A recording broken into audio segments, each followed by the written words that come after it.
पिछले 2 सालों के अंदर राजधानी जयपुर सहित प्रदेश भर में कोरोना महामारी के कारण हवाई यात्रा बहुत ही प्रभावित हो चुकी है। आपको बता दूं कि पिछले वर्षों की तुलना में इस वर्ष 25% फ्लाइटों को नुकसान झेलना पड़ा है।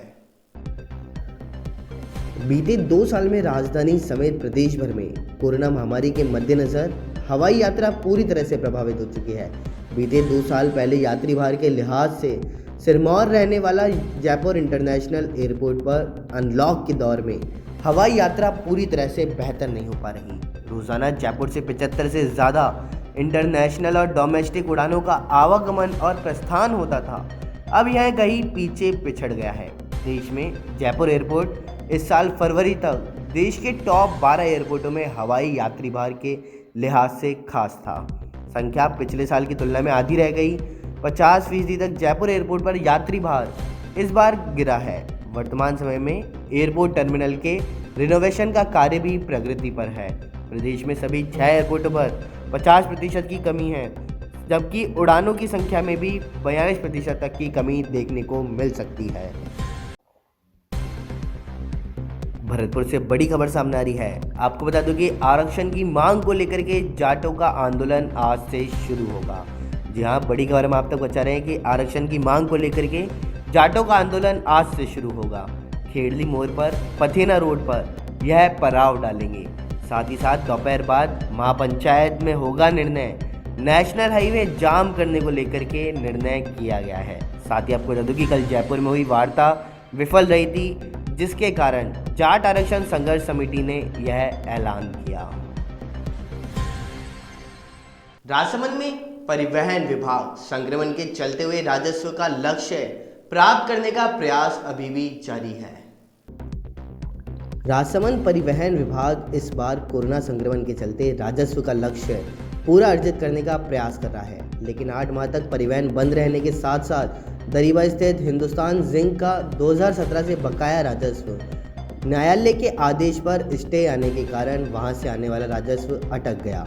राजसमंद डीटीओ अनिल पांडे ने बताया कि माननीय सर्वोच्च न्यायालय ने हिंदुस्तान जिंक की याचिका पर अंडरग्राउंड माइनिंग व्हीकल्स को लेकर के एक आदेश जारी किया, जिसमें उनका 2017 से 125 वाहनों का 60 करोड़ रुपए का राजस्व बकाया है। इसके बाद कई वाहनों की खरीद हो चुकी है। साथ ही पुराने वाहनों का जो टैक्स जमा होता था उसे भी हिंदुस्तान जिंक मैनेजमेंट द्वारा बंद कर दिया गया। इसके बारे में परिवहन विभाग ने इस संबंध में विभाग ने जल्द सुनवाई के लिए याचिका दायर की है, ताकि राजस्व वसूल किया जा सके। इसके संबंध में परिवहन विभाग द्वारा 2 बार कंपनी का नोटिस भी जारी किए गए, जिसका कोई जवाब नहीं मिल पाया। इससे पूर्व प्रतिवर्ष औसतन 7 से 8 करोड़ रुपए के राजस्व की प्राप्ति होती थी, लेकिन कोर्ट में मामला होने से वह बंद हो चुका है। कई उपाय किए हैं, जिसमें अंडरग्राउंड माइनिंग इक्विपमेंट जो व्हीकल हैं, जो ऑफ हाईवे व्हीकल कहे जाते हैं, उनके संबंध में माननीय उच्चतम न्यायालय ने एक हिंदुस्तान जिंक लिमिटेड कंपनी हमारे यहाँ संचालित है, उन्होंने स्टे ले रखा है। इस संबंध में हमने अर्ली हियरिंग के लिए माननीय AAG साहब के माध्यम से रिक्वेस्ट की है, और उस पूरे प्रकरण में हमारे 125 व्हीकल से लगभग 60 करोड़ रुपए बकाया हैं, जिसमें उनका एक बार कर सरचार्ज पेनल्टी सम्मिलित है। और इसके लिए हमने माननीय AAG साहब के माध्यम से जल्दी सुनवाई कर उसका निस्तारण करने की निवेदन किया है, ताकि राजस्व आय हो सके। कितने समय से पेंडिंग चल रहा है? ये 2017 से पेंडिंग है। उसके बाद में कोरोना काल में जो है अर्ली हियरिंग हो नहीं पाई। अब हमने फिर निवेदन किया है, 2 बार हम मेल कर चुके हैं इस संबंध में। इसके बावजूद कितनी रेवेन्यू जमा करा चुकी है कंपनी? 2017 के बाद उन्होंने कोई भी राजस्व जमा नहीं करवाया है। 2017 से पहले प्रतिवर्ष जिंक से औसतन 7 से 8 करोड़ रुपए जमा होते थे, जो अब नहीं हो। राजधानी जयपुर से बड़ी खबर सामने आ रही है। आपको बता दूं कि आप सतर्क हो जाइए। यूके में कोरोना का नया स्ट्रेन राजस्थान में भी फैल चुका है। आपको बता दूं कि यूके में कोरोना का नया स्ट्रेन राजस्थान चिकित्सा विभाग को अलर्ट करता हुआ नजर आ रहा है। सभी जिला कलेक्टर को अलर्ट के निर्देश भी जारी कर दिए गए। आपको बता दूं 23 और 24 दिसंबर को यूके से 811 लोगों की सूची यहां पर भेजी जा चुकी है। साथ ही साथ सर्वाधिक 333 यात्री राजधानी जयपुर में यूके से आए हैं। यह बहुत बड़ी खबर है, हम आप तक पहुंचा रहे हैं कि सर्वाधिक 333 यात्री राजधानी जयपुर में यूके से आए। राजसमंद में अवैध बजरी पर कार्रवाई करते हुए बनास नदी में मशीन व ट्रैक्टर को जब्त किया गया। राजसमंद एसपी के निर्देश पर प्रशिक्षु डीएसपी नोपाराम भाकर ने नाथद्वारा पुलिस के सहयोग से अवैध खनन पर बड़ी कार्रवाई करते हुए बनास नदी में चल रही एक LNT मशीन, एक जेसीबी, आधा दर्जन डंपर और 2 ट्रैक्टरों को जब्त किया है। इसके बाद पुलिस ने खनन विभाग को कार्रवाई के लिए सूचित भी किया। जब्त किए गए सभी वाहनों को थाना परिसर के आसपास रखा गया है। प्रशिक्षु डीएसपी भाकर ने बताया कि नाथद्वारा सीआई पूरण सिंह राजपुरोहित और उनकी टीम को लेकर नाथद्वारा क्षेत्र में बनास नदी के विभिन्न इलाकों में दबिश दी गई, जहां ये वाहन अवैध रूप से बजरी खनन में काम करते आए हुए मिले। इस मामले में जिला पुलिस के आदेश से कार्यवाही लगातार जारी है। वहीं देर रात मंडियाना रोड पर कोयले से भरे एक ट्रेलर को भी जब्त कर लिया गया। इसके बारे में क्षेत्रीय वन अधिकारी को कार्रवाई के लिए सूचना भी दे दी गई। श्रीमान जिला पुलिस अधीक्षक महोदय, श्रीमान अतिरिक्त जिला पुलिस अधीक्षक महोदय और वर्ता अधिकारी महोदय के निर्देशन में जिले में अवैध खनन और अन्य अवैध गतिविधियों पर लगाम लगाने हेतु टीम का गठन किया गया। मेरे नेतृत्व में और श्री पूरण सिंह जी पुलिस निरीक्षक के सहयोग से थाना स्तर पर टीम का गठन करके अवैध बजरी खनन के विरुद्ध अभियान चलाकर कार्रवाई की गई, जिसके तहत एक LNT मशीन, एक जेसीबी, 2 ट्रैक्टर और अब तक 6 डंपर जब्त किए जा चुके हैं और कार्रवाई जारी है।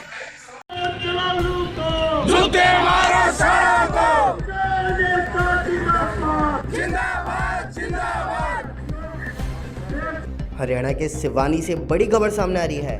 आपको बता दूं कि तीनों कृषि कानूनों का विरोध कर रहे किसान आज हरियाणा के सिवानी में इकट्ठा हुए हैं। साथ ही साथ किसानों ने कृषि मंत्री जयप्रकाश दलाल का विरोध भी किया है। जी हां, बड़ी खबर हम आप तक पहुंचा रहे हैं कि तीनों कृषि कानूनों का विरोध कर रहे किसान आज हरियाणा के सिवानी में इकट्ठा हुए हैं और किसानों ने कृषि मंत्री जयप्रकाश दलाल का विरोध भी किया है। साथ ही साथ किसान काले झंडे लेकर के बाजार के बीचों बीच चलते हुए भी नजर आ रहे हैं और उसी बीच पुलिस ने उनको शहर में रोक दिया। साथ ही आपको बता दूं, लेकिन किसानों ने वहीं से अपना विरोध भी शुरू कर दिया है। और इसी पर ज़्यादा जानकारी के लिए प्रेम पवन हमारे संवाददाता हमारे साथ जुड़ चुके हैं। प्रेम पवन, तीनों कृषि कानून का विरोध कर रहे किसान आज हरियाणा के सिवनी में इकट्ठा हुए हैं, तो क्या चल रहा है वहाँ का माहौल, हमें सबसे पहले तो ये बताइए। सर, आज किसानों ने किसान सभा है सर सिवानी में, इन्होंने जहां दिल्ली में विरोध कर रहे हैं उन किसानों के आह्वान पर, जैसा कि 25 तारीख को टोल फ्री करने का मत बनाया, इस कारण सिवानी के तुसाम मोड़ पर किसान इकट्ठा हुए। तो पुलिस जैसे कि पहले से ही पूरी तरह सिवानी छावनी में तब्दील है, तो जैसे तुसाम मोड़ से किसान आगे निकले तो गुरेरा मोड़ की तरफ पुलिस ने उन्हें बैरिकेड लगाकर वहां रोक दिया। विरोध स्वरूप किसानों ने वहीं अपना जमाव रखकर किसानों ने सरकार के खिलाफ लगातार नारेबाजी शुरू कर दी। सर, सुनने में तो ये भी आ रहा है कि कृषि मंत्री जयप्रकाश दलाल का विरोध किया गया है। जी सर, आज जैसा कि 27 तारीख को यहाँ निकट कस्बा है बहल, वहाँ कृषि मंत्री जल बचाओ रैली के समर्थन में आ रहे हैं, उसका भी किसानों ने विरोध किया है, जिस कारण किसान काले झंडे लेकर वह उनका पुतला लेकर शहर के बीचों बीच निकल रहे थे। पास के गांव में टोल है सर, नेशनल हाईवे है सर, यहाँ NH52, वहाँ टोल है चौधरीवास का, उस पर किसानों का आज चौधरीवास टोल फ्री कराने का वो था विचार सर। वहाँ से इकट्ठा होकर किसान जा रहे थे, तो यहाँ जैसे उन्होंने सुना भी कृषि मंत्री जैसे आज सिवानी में आएंगे, उस कारण उन्होंने काले झंडे व उनका पुतला तैयार कर रखा था। इस विरोध को देखते हुए पुलिस प्रशासन ने वही उनको यहीं रोक दिया। चलिए प्रेम पवन, हमें इस बारे में ज्यादा जानकारी आप देते रहिएगा।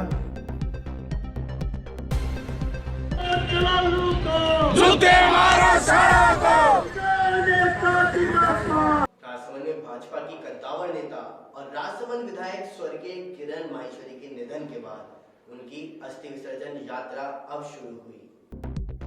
भाजपा की कद्दावर नेता और राजसमंद विधायक स्वर्गीय किरण माहेश्वरी के निधन के बाद आज से उनकी अस्थि कलश यात्रा राजसमंद में शुरू हुई है। इस मौके पर उनके पति और बेटे के साथ बेटी और बहू भी सम्मिलित हुए हैं। उनके अस्थि कलश को लेकर के गढ़बोर में 4 भुजा मंदिर में दर्शनों के बाद शुरू हुई यह यात्रा पड़ासली होती हुई आसपास गांव में होकर के बामन टुकड़ा पंचायत में पहुंची, जहां मौजूद सैकड़ों पार्टी पदाधिकारी और कार्यकर्ताओं ने अस्थियों पर पुष्प वितरित कर उन्हें श्रद्धांजलि दी। इस कार्यक्रम के अनुसार पहले दिन 16 पंचायतों में भ्रमण किया जाएगा। इस प्रकार होते हुए उनके परिजन मातृ कुंडिया में जाकर अस्थियों का विसर्जन करेंगे। दौसा जिले के उपखंड रामगढ़ बचवारा में पूर्व प्रधानमंत्री अटल बिहारी वाजपेयी की आज जयंती मनाई गई। दौसा जिले के उपखंड मुख्यालय रामगढ़ बचवारा में शुक्रवार को राज्यसभा सांसद डॉक्टर किरोड़ी लाल मीणा के नेतृत्व में पूर्व प्रधानमंत्री स्वर्गीय अटल बिहारी वाजपेयी की जयंती मनाई गई। इस अवसर पर LED के माध्यम से प्रधानमंत्री नरेंद्र मोदी ने 1 करोड़ किसानों को 18,100 करोड़ रुपए की किसान सम्मान निधि की किस्त जारी की। प्रधानमंत्री नरेंद्र मोदी के उद्घाटन को LED के माध्यम से किसानों ने देखा है। इस दौरान किसानों की समस्याओं को देखते हुए 11 जनवरी को राज्यसभा सांसद डॉक्टर किरोड़ी लाल मीणा के नेतृत्व में SDM कार्यालय रामगढ़ बचवारा पर धरना प्रदर्शन किया जाएगा। इस अवसर पर भाजपा नेता रामविलास डूंगरपुर, हरकेश मटलाना, लड़छराम मीणा सहित कई लोग मौजूद रहे। दौसा जिले के सिकंदरा में आज पूर्व प्रधानमंत्री अटल बिहारी वाजपेयी की जयंती भाजपा के कार्यकर्ताओं के द्वारा मनाई गई। भारत रत्न एवं पूर्व प्रधानमंत्री स्वर्गीय अटल बिहारी वाजपेयी का जन्मदिन आज 25 दिसंबर को सुबह 11 बजे भाजपा मंडल सिकंदरा कार्यालय पर चित्र पर पुष्प अर्पित कर सभी कार्यकर्ताओं ने बड़ी धूमधाम से मनाया। सिकंदरा मंडल अध्यक्ष सभी कार्यकर्ताओं को विशंबर बासड़ा ने संबोधित करते हुए अटल जी की संपूर्ण जीवन पर प्रकाश भी डाला और उनके द्वारा राष्ट्र हित में किए अनुकरणीय कार्यों की प्रशंसा की।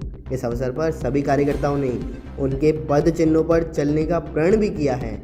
इस अवसर पर लोहार बस्ती में जाकर के सभी बस्तीवासियों को मौसमी फल वितरित किए गए। इसके बाद डौलिका गांव में किसान चौपाल का आयोजन किया गया, जिसमें मुख्य वक्ता पूर्व भाजपा जिलाध्यक्ष घनश्याम बालाहेड़ी का रहा और साथ में भाजपा जिला उपाध्यक्ष हरदेव पावट भी साथ दिखे। पूर्व जिलाध्यक्ष घनश्याम बालाहेड़ी ने किसान चौपाल को संबोधित करते हुए कहा कि देश के यशस्वी प्रधानमंत्री के नेतृत्व में जो किसानों के बिल लाते हैं वो वास्तव में इनके हितकारी हैं। इस बिल में किसानों के किसी भी अधिकारों का हनन नहीं हो, बल्कि किसान आर्थिक रूप से संपन्न होगा। सेडवा में आज पूर्व प्रधानमंत्री स्वर्गीय अटल बिहारी वाजपेयी की जयंती मनाई गई। देश के पूर्व प्रधानमंत्री स्वर्गीय अटल बिहारी वाजपेयी की जन्म जयंती पंचायत समिति फागलिया मुख्यालय पर प्रधान कार्यालय में मनाई गई। सभी कार्यकर्ताओं ने 2 मिनट का मौन रखा। साथ ही फागलिया सार्वजनिक हॉस्पिटल में मरीजों को फल वितरण भी किए गए। प्रधान मुकेश कुमार ने बताया कि अटल ने देश को विकास की राह पर आगे बढ़ाया था और उन्होंने हमेशा साफ राजनीति की है, इसलिए आज विपक्ष भी उनकी प्रशंसा कर रहा है। युवा नेता महेंद्र पूनिया खारी ने कार्यक्रम को संबोधित करते हुए कहा कि अटल ने देश में प्रधानमंत्री सड़क योजना के तहत गांव से ढाणी तक सड़क जोड़ने का सर्वप्रथम कार्य किया था, जिससे आज ग्रामीण इलाकों में समस्याएं नहीं हैं। विकास में उन्होंने कोई कमी नहीं रखी, जिससे आज उन्हें देश का हर नागरिक याद कर रहा है। भाजपा मंडल साताध्यक्ष बाकाराम देवासी ने सभी कार्यकर्ताओं का धन्यवाद ज्ञापित किया और पूर्व सरपंच भरतदान तरला, जालम सिंह फागलिया, सरपंच प्रतिनिधि पुरसिंह चौहान ने भी अपने अपने विचार रखे। दौसा जिले के अंदर आज अटल बिहारी वाजपेयी की जयंती मनाई गई। दौसा जिले के उपखंड मुख्यालय लालसोट में भारतीय जनता पार्टी नगर मंडल लालसोट की ओर से बड़ाया धर्मशाला में भूतपूर्व प्रधानमंत्री भारत रत्न अटल बिहारी वाजपेयी एवं भूतपूर्व नगर पालिका अध्यक्ष पंडित नरसिंह प्रसाद बोरा की जयंती पूर्व पालिका अध्यक्ष प्रेम प्रकाश चौधरी की अध्यक्षता में आयोजित हुई। बैठक को संबोधित करते हुए भाजपा नेता रामलाल मीणा ने उनके आदर्शों पर चलने और मेहनत करते रहने के लिए आह्वान भी किया। बैठक को पूर्व वाइस चेयरमैन पुरुषोत्तम जोशी, नगर अध्यक्ष दिनेश जोशी, जौहरीलाल पहाड़िया सहित कई लोगों ने वहां पे उपस्थित रहे। आज जयपुर से भरतपुर जाते समय बांदीकुई के कांग्रेस कार्यकर्ताओं ने सिकंदरा टोल प्लाजा पर पूर्व उप मुख्यमंत्री सचिन पायलट का स्वागत सम्मान किया है। तो आइए एक नजर डालते हैं स्वागत सम्मान की ओर। आज जयपुर से भरतपुर जाते समय बांदीकुई के कांग्रेस कार्यकर्ताओं ने बांदीकुई की सीमा में सिकंदरा टोल प्लाजा पर पूर्व उप मुख्यमंत्री सचिन पायलट का पलक पावड़े बिछा करके फूल मालाओं से भव्य स्वागत किया है। साथ ही नवनिर्वाचित चेयरमैन इंदिरा बैरवा ने तलवार भी भेंट की। सचिन पायलट ने नगर निकाय चुनाव में कांग्रेस का बोर्ड बनाने के लिए कार्यकर्ताओं को शुभकामनाएं दी। इस दौरान निवर्तमान ब्लॉक बी के अध्यक्ष जयसिंह बैरवा, नगर पालिका की नवनिर्वाचित chairman Indira Bairwa, vice chairman Rajesh Sharma, IT cell के निवर्तमान जिला अध्यक्ष नरेंद्र बैसला, बनवारी लाल बैरवा, सरपंच विश्राम नूरपुर सहित कई लोग वहां पे मौजूद रहे। वहीं आपको बता दूं कि राजधानी जयपुर में सक्षम सोसाइटी राजस्थान द्वारा मेरे देश की बेटी व कार्यशाला का आज आयोजन किया गया। सक्षम सोसाइटी जयपुर राजस्थान द्वारा मेरे देश की बेटी एक दिवसीय कार्यशाला का आयोजन किया गया, जिसमें मुख्य वक्ता के रूप में सुनीता मीणा, एडिशनल DCP जयपुर राजस्थान की उपस्थित अतिथि सराहनीय रही।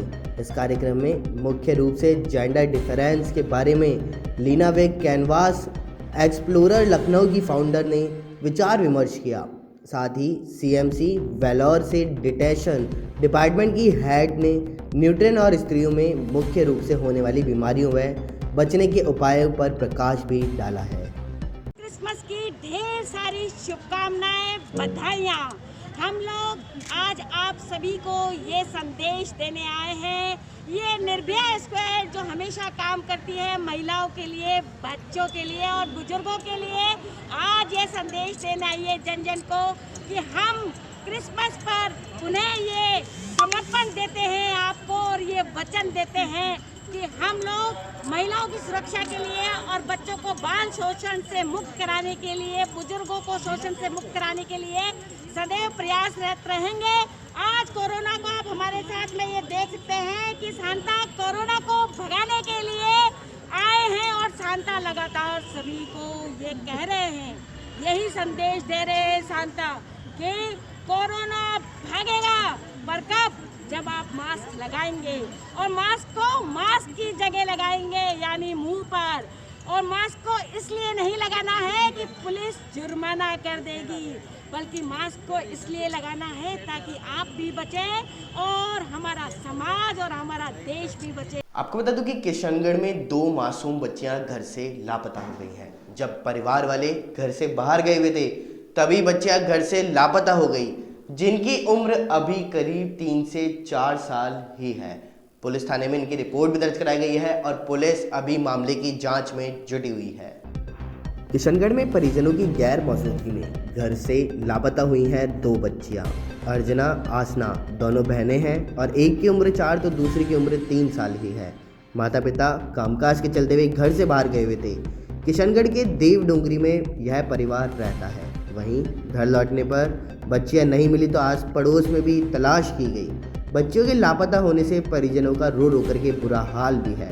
वहीं आपको बता दें कि मदनगंज थाने में परिजनों ने गुमशुदगी की रिपोर्ट भी दर्ज करवा दी। क्षेत्र में लगे हुए CCTV कैमरों के आधार से पुलिस जांच में जुटी हुई है। साथ ही साथ परिजन व पुलिस ने आमजन से अपील भी की है कि बच्चों की जानकारी होने पर मदनगंज थाने में या परिजनों को सूचना देने। राजधानी जयपुर से बड़ी खबर आई है। आपको बता दूं कि यदि अब कोई भी राजस्थान विश्वविद्यालय वर्तमान शैक्षणिक सत्र में किसी छात्र की दुर्घटना हो जाती है तो घायल व्यक्ति को 50,000 रुपये सहित आपको बता दूं कि मृत व्यक्ति को 6,50,000 रुपये राजस्थान विश्वविद्यालय के द्वारा दिए जाने की घोषणा की गई है। राजस्थान विश्वविद्यालय वर्तमान शैक्षणिक सत्र में अपने किसी भी छात्र की दुर्घटना या आपदा में घायल होने की स्थिति में उसे 50,000 की राशि उपचार के लिए उपलब्ध कराई जाएगी। साथ ही यदि दुर्घटना होने पर उपचार से पहले या उपचार के बाद छात्र की मृत्यु होती है तो ऐसी स्थिति में मृतक छात्र के परिजनों को 6,50,000 रुपये की सहायता राशि प्रदान की जाएगी। राजस्थान विश्वविद्यालय के महाराजा कॉलेज, महारानी college, commerce college, Rajasthan college विश्वविद्यालय के दोनों लॉ कॉलेज, साथ ही 37 पोस्ट ग्रेजुएट विभाग में पढ़ने वालों विद्यार्थियों के साथ कुल 28,000 विद्यार्थियों को इस योजना का लाभ मिलेगा। केंद्रीय सड़क परिवहन मंत्री नितिन गडकरी ने कहा कि हम 2 साल के भीतर पूरे देश से टोल नाके खत्म करने की योजना पर काम कर रहे हैं। बकौल गडकरी ने न टोल नाका होगा और न गाड़ियां रुकेंगी, इसकी जगह इलेक्ट्रॉनिक सिस्टम लागू करेंगे। सभी गाड़ियों में जीपीएस लगाए जाएंगे। जीपीएस के जरिए टोल का हिसाब ले आ जाएगा और वाहन मालिक के बैंक खाते से पैसा कट जाएगा। गडकरी ने कहा कि टोल नाके खत्म करने का मतलब टोल मुक्त से नहीं लगाना चाहिए। बिना टोल लिए हम इतनी बड़ी तादाद में सड़कें नहीं बना सकेंगे। गहलोत सरकार ने रिटायर्ड कर्मचारियों का कोरोना के समय डेफर्ड किया गया वेतन देने के आदेश जारी कर बड़ी राहत प्रदान की है। राज्य सरकार के वित्त विभाग ने सेवानिवृत्त सरकारी कर्मचारियों की मांग पर उनका कोरोना काल के समय का डेफर्ड किया गया वेतन के लिए देने का आदेश जारी कर दिए हैं। सेवानिवृत्त कर्मचारियों के लिए पूर्व में पेंशन जारी होने के आदेश में यह एक और बड़ी राहत है। डेफर्ड वेतन के मुद्दे को लेकर के सेवानिवृत्त कर्मचारियों में असंतोष भी था। ऐसे में वित्त विभाग ने आदेश जारी कर उनकी मांग को पूरा करते हुए राहत प्रदान की। आईएएस और 12 के पूर्व कलेक्टर इंद्र सिंह राव की गुरुवार की रात कोटा के नयापुरा थाने के लॉकअप में करवटें बदलते हुए गुजरी हैं। रात में ठंड लगने पर उन्होंने कंबल मांगा तो पुलिस ने उन्हें एक और कंबल दिया। रात भर वह सोए नहीं, ज़्यादातर देर लॉकअप में बैठे रहे। इससे पहले गुरुवार को कोर्ट से 1 दिन की रिमांड मिलने के बाद एसीपी इंद्र सिंह राव को सीधे एसीबी चौकी ले गए। वहां करीब 2 घंटे तक सीनियर अधिकारियों ने उनसे पूछताछ की। इंद्र सिंह को आज फिर कोर्ट में पेश किया जाएगा। गुरुवार शाम को करीब 7:30 बजे तक एसीपी इंद्र सिंह राव को नयापुरा थाने ले आई। वहां उन्हें लॉकअप में बंद कर दिया। लगभग 9:30 बजे उन्हें खाना दिया गया और उन्होंने थोड़ा बहुत ही खाया। उसके बाद लॉकअप में उनके साथ 2 अन्य आरोपी भी थे। पूर्व कलेक्टर को ओढ़ने के लिए कंबल ही दिया गया। इससे पहले एसीबी चौकी में पूछताछ के दौरान कलेक्टर के परिचित खाना लेकर पहुंचे थे। कोरोना काल में भी सरकारी स्कूलों में नामांकन बढ़ाने के लिए शिक्षा विभाग की ओर से किए गए प्रयास सफल साबित हुए हैं। कोरोना के चलते मार्च महीने से ही प्रदेश के स्कूल बंद हैं। कोरोना के चलते दूसरे राज्यों के रहने वाले लोगों के पलायन करने के बाद सरकारी स्कूलों में नामांकन एक बड़ी संख्या बना है, लेकिन शिक्षा विभाग की ओर से इस समस्या पर काबू पाने के लिए भरसक प्रयास किए गए। इस साल जहां सरकारी स्कूलों में करीब 10% नामांकन वृद्धि का लक्ष्य रखा गया, तो वहीं महात्मा गांधी अंग्रेजी माध्यम के स्कूलों में हुए करीब 68,000 नामांकन ने शिक्षा विभाग के सपनों को पंख लग गए। तो वहीं 10% नामांकन बढ़ाने के लक्ष्य तक भी शिक्षा विभाग पहुंचा है। साथ ही शिक्षा विभाग की ओर से कक्षा 1 से 8वीं तक जहां सत्र पर्यंत प्रवेश रखा गया, तो वहीं कक्षा 9वीं और 11वीं में भी स्कूल खुलने तक नामांकन को खोला रखा है।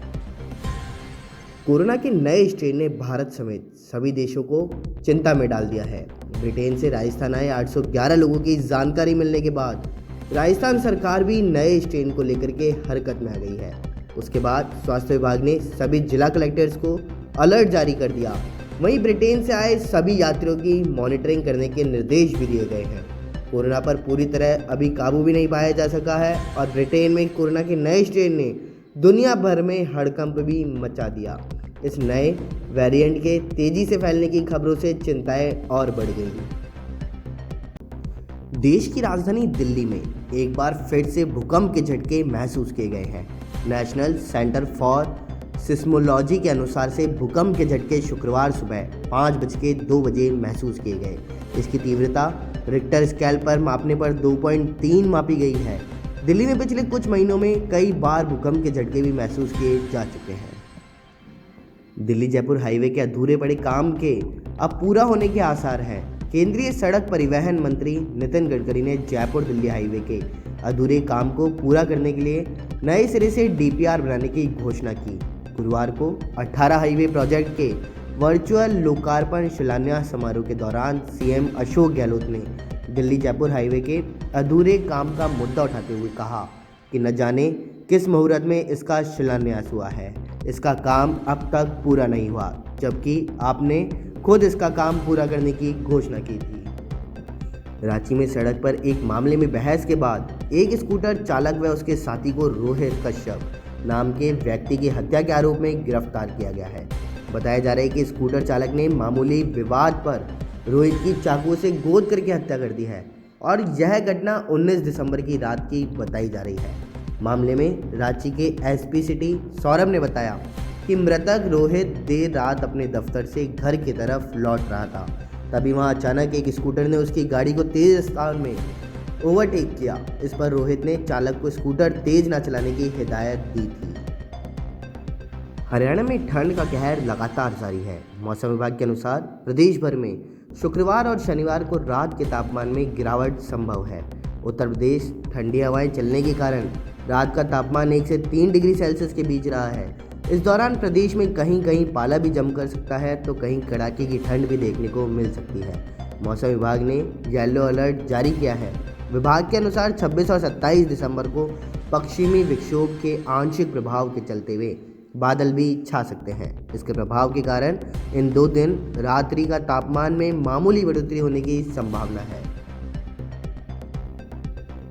आपको एक बता दूं कि अब आप रात में खुलकर घूम सकते हैं। प्रशासन ने भोपाल, इंदौर, ग्वालियर, रतलाम और विदिशा में रात 10 से सुबह 6 बजे तक लगाया गया कर्फ्यू हटा लिया है। कोरोना के संक्रमण को रोकने के लिए इन जिलों में 21 नवंबर से रात का कर्फ्यू शुरू किया गया था ताकि लोग ज़्यादा से ज़्यादा इकट्ठे ना हों। इस दौरान सभी दुकानें व व्यावसायिक प्रतिष्ठान बंद रखने के निर्देश दिए गए थे। गुरुवार देर रात प्रदेश के गृह विभाग ने नाइट कर्फ्यू हटाने को लेकर के आदेश जारी कर दिए।